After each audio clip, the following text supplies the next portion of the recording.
Assalamualaikum warahmatullahi wabarakatuh. Ketemu lagi dengan saya, Rahmat Tutuguran, dari jurusan Bahasa dan Sastra Indonesia, Universitas Negeri Semarang. Selain mengajar di program studi, saya mendapatkan amanah untuk mengajar mata kuliah umum Bahasa Indonesia. Dan oleh karena itu, saya menghadapi sejumlah pertanyaan dari mahasiswa dari berbagai program studi. Pak, ngapain sih kami harus ngambil mata kuliah Bahasa Indonesia? Wong kami ini anak teknik kok, kami ini anak ekonomi kok, kami ini anak hukum, anak olahraga kok. Misalnya gitu ya, dengan redaksional yang bermacam-macam. Nah, oleh karena itu saya perlu memberikan pengantar, mengapa sih mahasiswa, baik dari jurusan Bahasa Indonesia maupun jurusan-jurusan lain, wajib mengambil mata kuliah umum Bahasa Indonesia.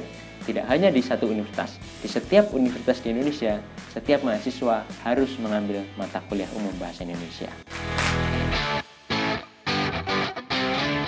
Alasan pertama adalah alasan yang bersifat praktis.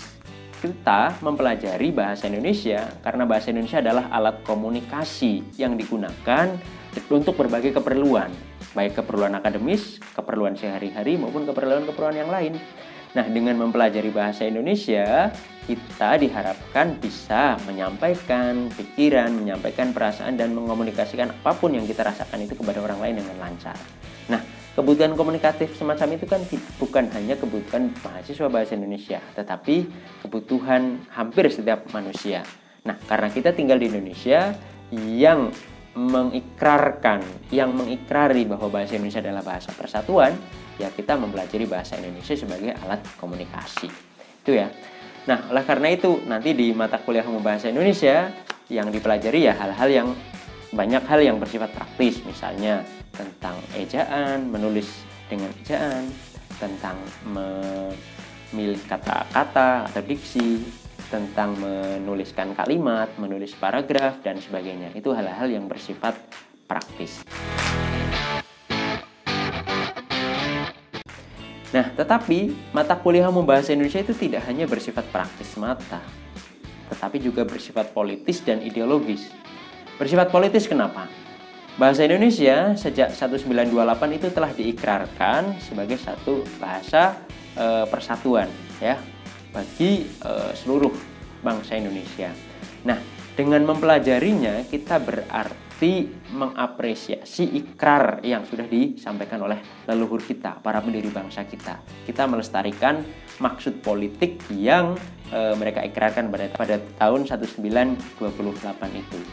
Apa sih pentingnya kok kita perlu menggunakan bahasa Indonesia dalam komunikasi kita sebagai satu bangsa? Bahasa Indonesia itu bukan hanya melancarkan komunikasi dari orang-orang yang latar belakang sosialnya berbeda. Bahasa Indonesia itu juga membuat kita sebagai satu bangsa itu memiliki identitas bersama. Oleh karena itu, bahasa Indonesia itu baik langsung maupun tidak itu menumbuhkan nasionalisme kita sebagai satu bangsa. Itu maksud politisnya. Kemudian maksud ideologisnya. Setiap bahasa itu memiliki nilai-nilai ideologis yang inherent terkandung di dalamnya.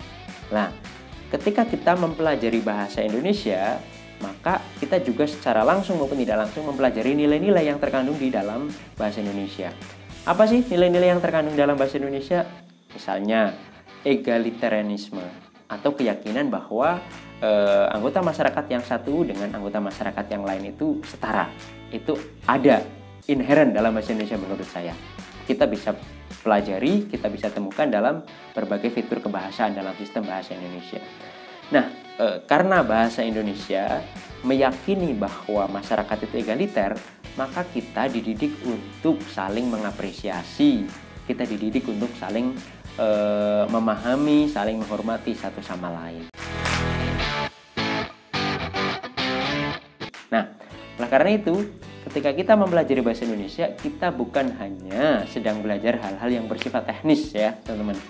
Supaya kita bisa menulis, supaya kita berbicara dengan baik, supaya kita bisa membaca dengan baik, itu hal-hal yang bersifat teknis. Itu penting dipelajari, dan memang dipelajari selama MKU Bahasa Indonesia.